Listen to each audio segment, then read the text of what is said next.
From deep in the earth it comes, and deep in the earth it is stored, protected and cherished like a god, a universal measure of value and medium of exchange. At an international depository, transfer from one nation's compartment to another's pays for oil, perhaps, or wheat, rockets, or bombs.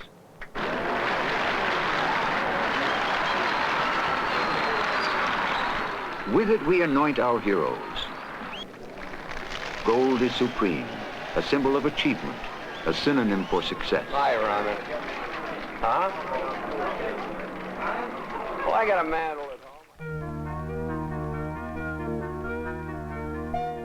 home. Gold, noble gold, voluptuous gold, fashioned into exquisite works of art to please the eye and feed the vanity of potentates, emperors, and kings.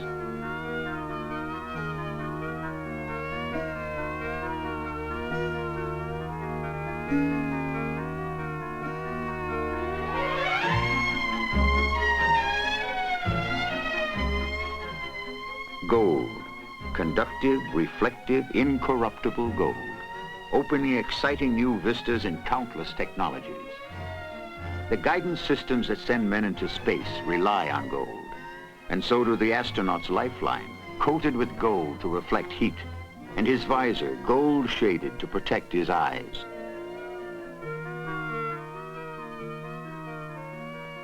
We embark now on a journey around the world exploring the fact and fancy of gold. Sacred, profane, tantalizing gold.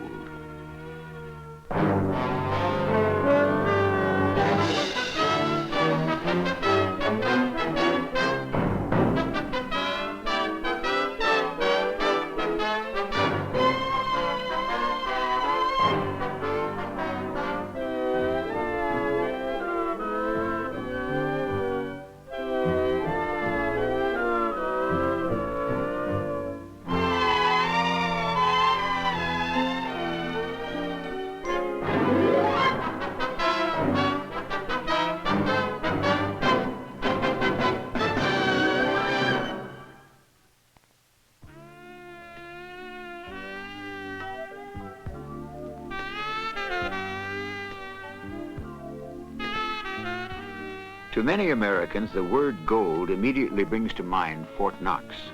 The granite fortress near Louisville, Kentucky is one of the most heavily guarded places on earth. Rarely has the inside been photographed, and then only under severe restrictions. The main vault door, weighing more than 20 tons, is but the first of a series of interlocking security measures guarding the U.S. government's biggest hoard of gold. Here, Americans long believed, rests the stuff that made the dollar as good as gold. Once upon a time, dollar was as good as gold. The United States and most other countries minted gold coins. Paper money was a promise to pay in gold. But today, the dollar and most other world currencies are supported not by gold, but by credit. Paper backed by paper.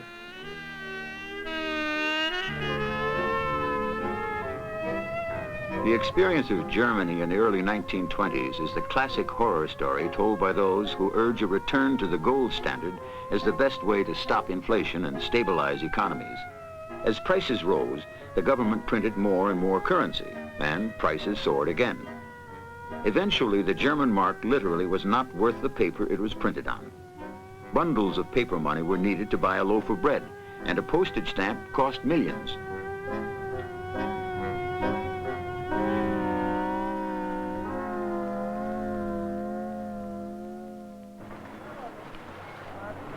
Nowhere are things that bad today, although modern Italy is often cited as an example of inflation run wild. Once a single lira had value. You could buy something with it. Until the Second World War, 1 lira was worth about a nickel. In 1978, just over 1/10 of 1 cent. In Italy today, virtually everything is priced in hundreds, even thousands. And 10,000 lira notes are as common as $10 bills in America.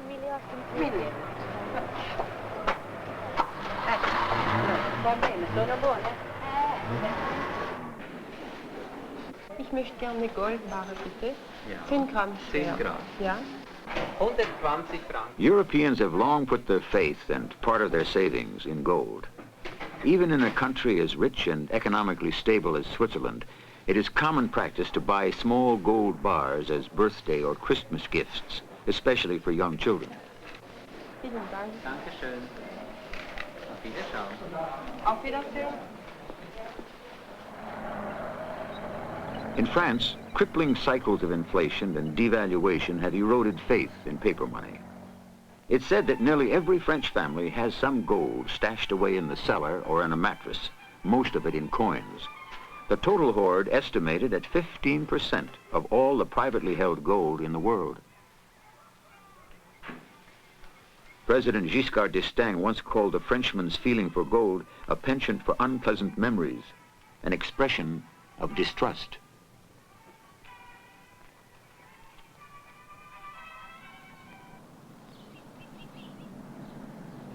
In the United States, gold hoarders are relatively few, but the number is growing.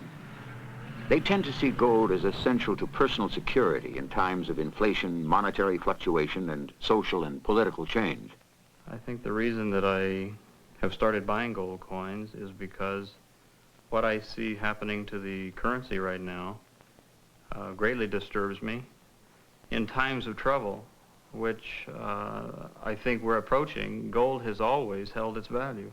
I like to have some around. I mean, it's nice for jewelry, it's nice to have, and I sort of look at it like insurance money, because gold is an investment that you make for long term, I think. And in the long term, gold has increased tremendously.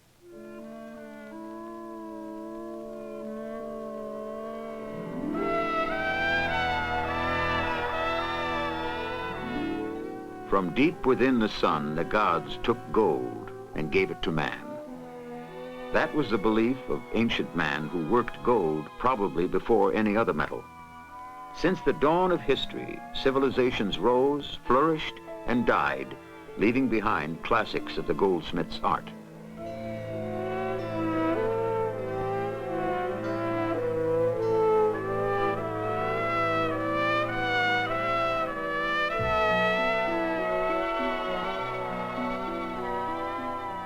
Four centuries before Christ, the Greek poet Pindar wrote, "Gold is a child of Zeus, neither moth nor rust devoureth it, but the mind of man is devoured by this supreme possession."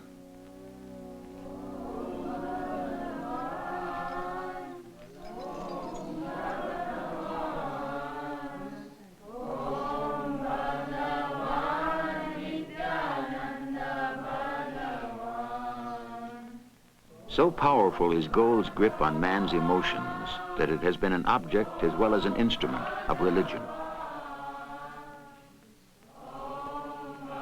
Down through the ages and all over the world, gold has been an essential part of the ritual with which man worships his idols and gods.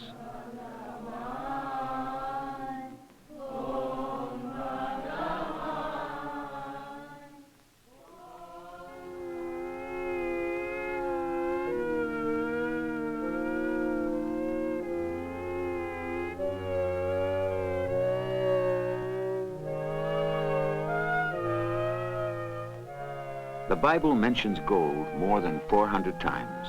The first in the book of Genesis, which speaks of a land near the Garden of Eden, a land where there is gold, and the gold of that land is good.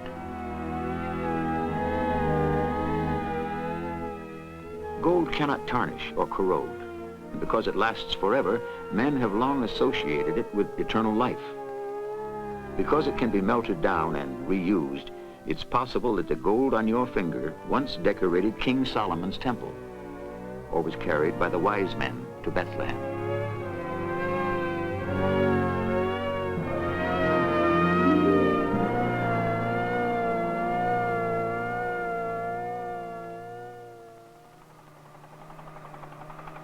Johannesburg, South Africa.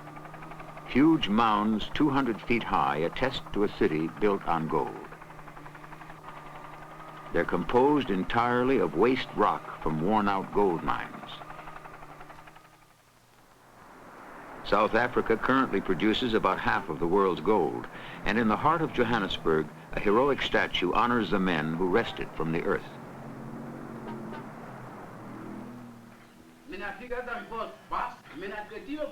Most of the mine workers are migrants from various parts of southern Africa.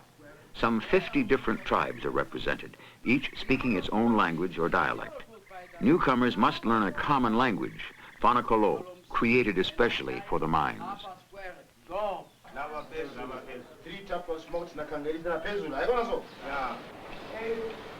Mainly illiterate peasants, the men must learn even the most basic tools and industrial techniques. Only recently have black workers been given some opportunity to learn advanced skills and to handle machinery.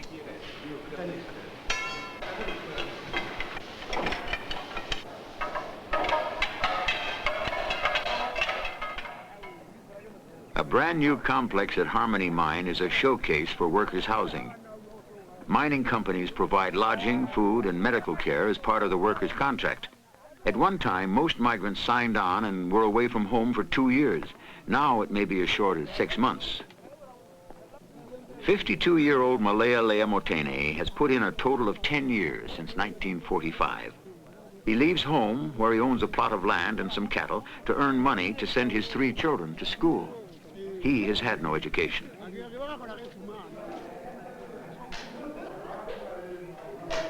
Motene shares a room with 7 other men. Every 2 rooms share a small sitting area. Among South Africa's blacks, mine workers are relatively well paid. Motene gets close to $5 a day, plus a drilling bonus of about $46 a month. The men work 8 hours a day, with 3 days off every 2 weeks.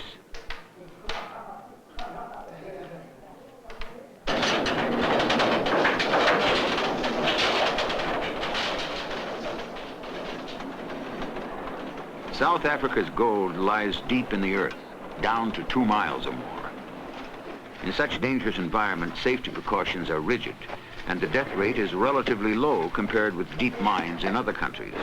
But still, underground accidents take 400 lives a year.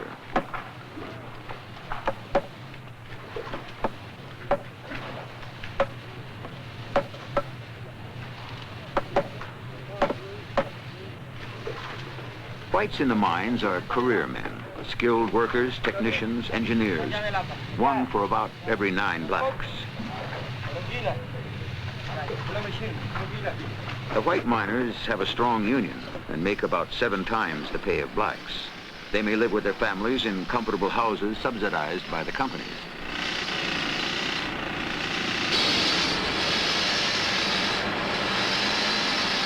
The working face is usually just over 3 feet high.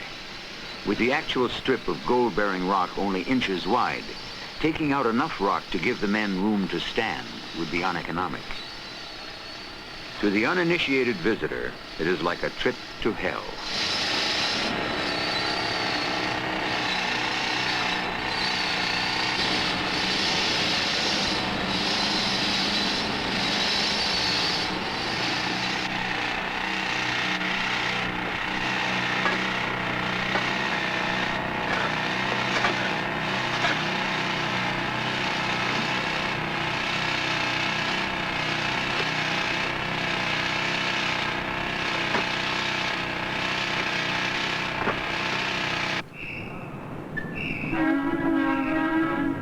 South Africa's mines are the biggest in the world. In less than 100 years, they've produced 40% of all the gold ever discovered. But gold is rare. So rare that all of it, ever mined anywhere, would make a cube about 54 feet a side and weigh some 88,000 tons. Current production in South Africa is about 700 tons a year. For every ton of gold, 100,000 tons of rock must be blasted out and hauled to the surface.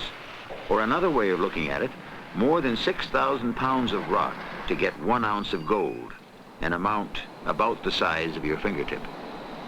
Extracting gold from rock is expensive and complex. Each mine has its own reduction plant where the rock is crushed, mixed with water, and crushed again to the consistency of face powder. Addition of cyanide releases the gold from the rock. Several steps later lead to a smelter where a fiery cascade yields crude ingots of about 88% gold.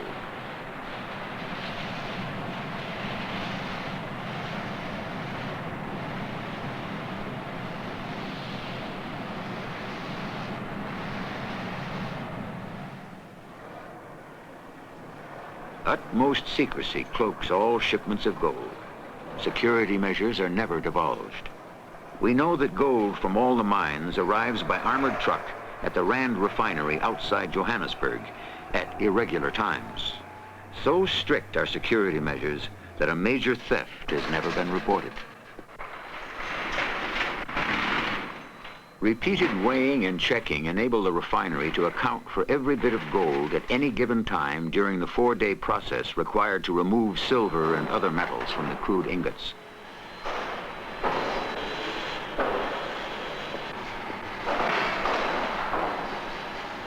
The final step pours the world standard, the so-called good delivery bar.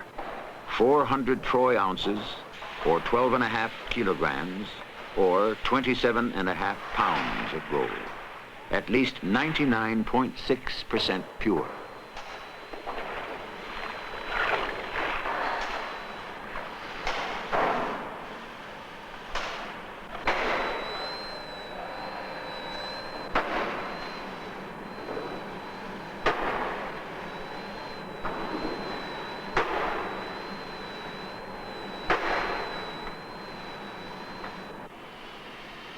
Zurich, Switzerland, keystone of the international gold trade.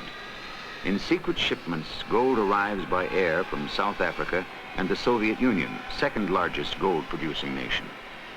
Much of it will ship out again, a large measure to the Middle East, which has become a major consumer of gold in recent years. Unmarked trucks or heavily armored vehicles transport shipments between the airport and the 3 Swiss banks that handle most of the trade.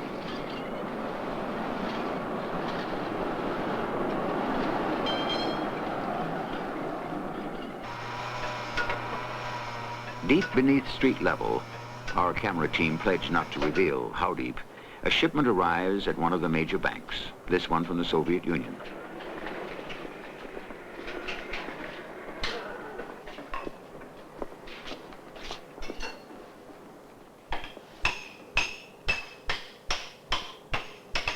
Individually numbered bars are checked in, 400 in all, each worth about $80,000. Total value, more than $30 million. Not all gold remains in this form of good delivery bars. They're too heavy to move easily and are used mainly by central banks for trading between nations and for reserve.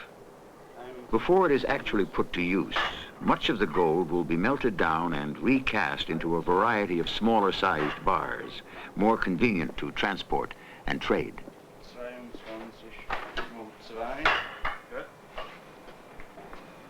21,600. Gut. 22,58.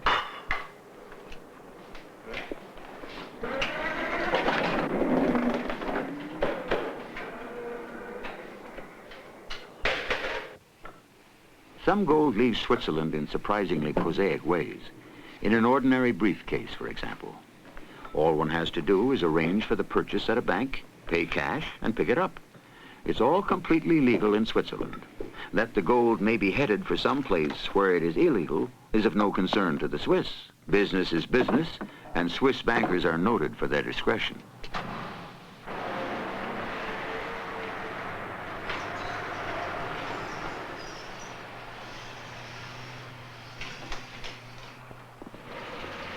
The courier's destination could be any one of dozens of countries. His mission, to evade laws restricting or taxing the importation of gold. Or he might be serving completely legitimate ends, avoidance of high air freight and insurance rates. Couriers are often considered cheaper and more secure than other means. Please proceed to gate 22. Attention s'il vous plaît, tous les passagers du vol Suisse 682 à destination de Genève et Malaga sont priés de se rendre à la sortie. Whether a smuggler by trade or bonded messenger, the courier must be unremarkable in appearance. He blends in easily with other travelers and disappears. He will clear his merchandise with Swiss customs and probably will be extended the courtesy of a security check safely removed from public view.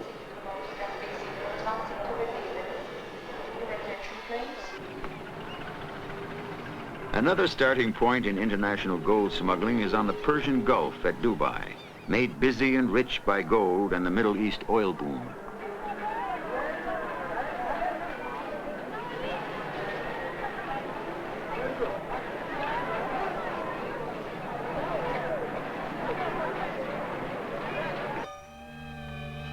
A shipment has arrived from a refinery in England.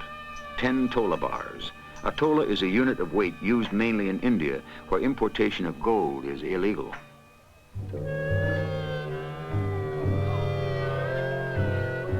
Through the back streets and narrow alleyways of Dubai, connections are made, money and goods exchanged, and plans put into effect.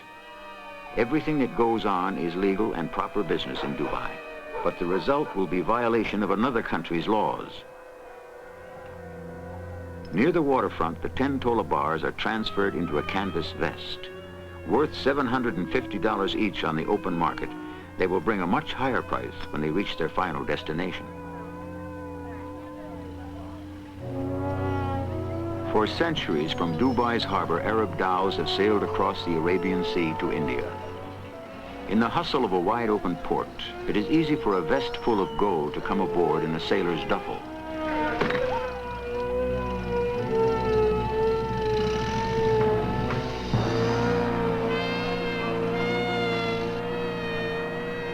The dhow will be off the coast of India in a few days.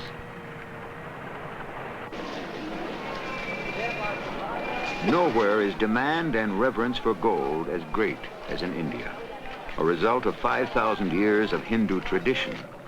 Despite the nation's poverty, an estimated $32 billion worth of gold is in private hands, most of it jewelry.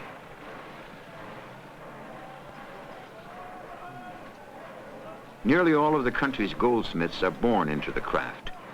Despite primitive tools and dark, poorly ventilated shops, craftsmanship is outstanding.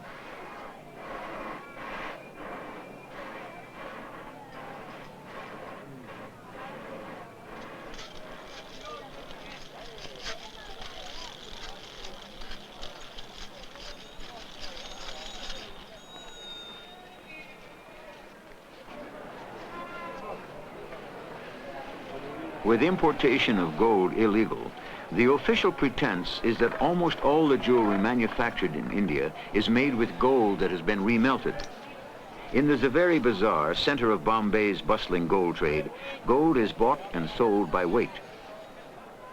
Government-sanctioned assayers help judge purity by the color of mark left on a touchstone. The method is at least 3,000 years old.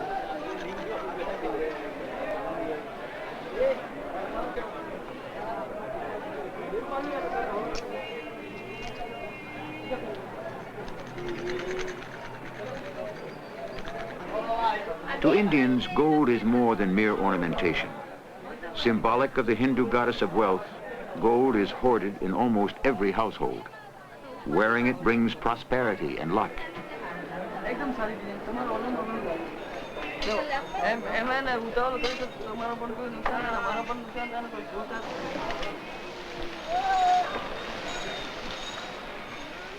No matter how poor they may be, almost all Indian women own some gold. It's called widow's insurance because a woman may not inherit her husband's property.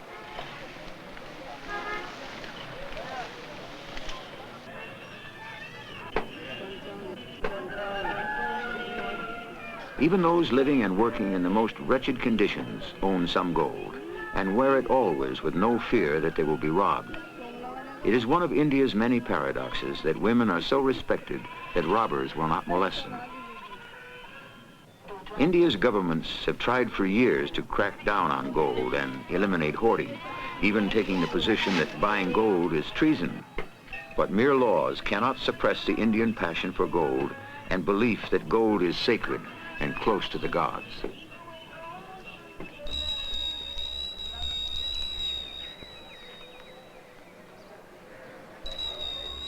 At a Hindu wedding, the dressing of the bride is a ritual steeped in tradition, economics, and superstition. To give the bride some protection in the event of her husband's death, she receives a dowry of gold jewelry. Her family may have been buying her gold trinkets since she was born in preparation for this day. And at her wedding, she will wear all the gold she owns. For tradition holds that the wealth a woman wears on her wedding day is her property and hers alone through life. It cannot be confiscated and will be her hedge against hard times. And another value, in some eyes the greatest, gold promotes fertility.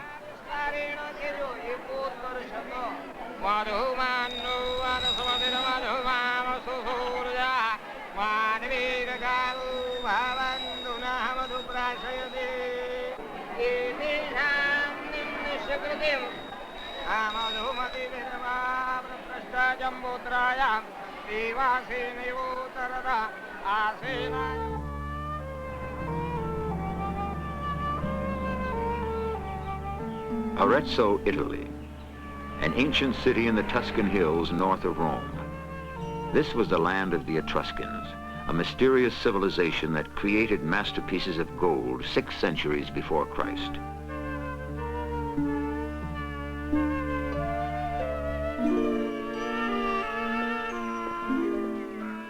In Arezzo today, the people are proud of their Etruscan heritage, and many homes contain workshops producing gold jewelry by tedious handwork.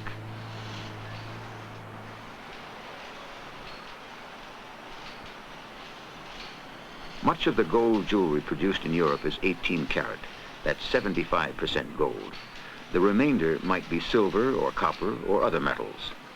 14 karat, popular in the United States, is just over 58% gold. Pure gold, 24 karat, is almost never made into jewelry. It's too soft and would not wear well.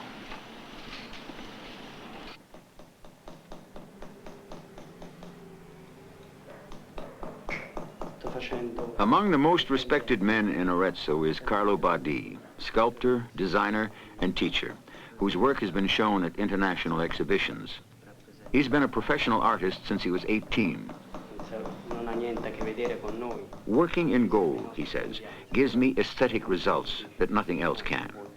Working with it, seeing it change in my hands, gives me a feeling of love for the things I make. And so I make every piece unique, whether sculpture or high-fashion jewelry.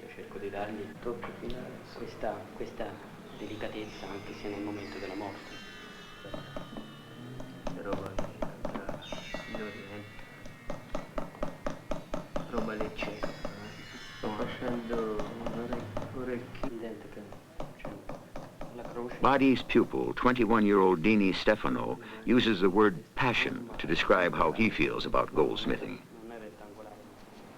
Until he can fulfill his dream of becoming an independent artist like his teacher, Stefano works as a model maker, giving dimension to the drawings of designers at the world's largest gold jewelry factory.